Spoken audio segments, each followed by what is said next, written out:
ಚಕ್ಲಿ ಮಾಡಿ ಡಬ್ಬ್ಯಾಗ ಇಟ್ರ ಲಾಸ್ಟ್ ಚಕ್ಲಿ ಮುಗಿಯೋವರೆಗೂ ಆ ಚಕ್ಲಿ ಹಂಗ ಗರಿ ಗರಿ ಆಗೇ ಇರ್ಬೇಕು ಅಂತ ಚಕ್ಲಿ ರೆಸಿಪಿ ತೋರಿಸ್ಕೊಡ್ತೇನೆ ಬರ್ರಿ. ಏನ್ ಮಾಡ್ರಿ, ಪುಟಾಣಿನ ಸಣ್ಣಕ ಗ್ರೈಂಡ್ ಮಾಡ್ಕೊಂಡ್ ತಗೋರಿ. ಅದನ್ನ ಸಾನಸಿ ಅದ್ರಾಗನ ಅಕ್ಕಿ ಹಿಟ್ಟು ಮತ್ತ ರವಾ ಹಾಕಿ ಕಲಸ್ಕೊಂಡ್ ತಗೋರಿ. ಈಗ ಗ್ಯಾಸ್ ಮ್ಯಾಗ ನೀರ್ ಬಿಸಿ ಮಾಡಕ್ ಇಡ್ರಿ.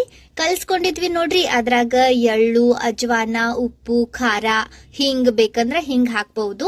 ಇದನ್ನೆಲ್ಲ ಹಾಕಿ ಮಿಕ್ಸ್ ಮಾಡ್ಕೊಂಡ್ ತಗೋರಿ. ಒಂದ್ 2 ಚಮಚೆ ಅಷ್ಟು ತುಪ್ಪ ಕಡಕ್ ಬಿಸಿ ಮಾಡಿ ಹಾಕಿ ಚಂದಗ ಕಲಸ್ರಿ. ಆಮ್ಯಾಗ ನಾವು ನೀರ್ ಬಿಸಿ ಮಾಡಾಕ ಇಟ್ಟಿದ್ವಿ ನೋಡ್ರಿ, ಅದ್ರಾಗಿನ್ ಸ್ವಲ್ಪ ನೀರ್ ಹಾಕಿ ಇದನ್ನ ಕಲಸಿ 5 ನಿಮಿಷ ಹಂಗ ಮುಚ್ಚಿ ಇಡ್ರಿ. ಅಂದ್ರೆ ಇದು ಅಳ್ಕೊಂತೈತ್ರಿ. ಆಮ್ಯಾಗ ಅದ ಕುದಿ ನೀರ್ ಹಾಕಿ ಗಟ್ಟಿಯಾಗಿ ಕಲಸಿ ಚಕ್ಲಿ ಮಾಡ್ರಿ. ಭಾರಿ ಮಸ್ತ್ ಆಗ್ತಾವ್ರಿ. ನೀವು ಮತ್ತ ಹಿಂಗ ಚಕ್ಲಿ ಮಾಡ್ಕೊಂಡ್ ತಿಂತೀರ್ ನೋಡ್ರಿ.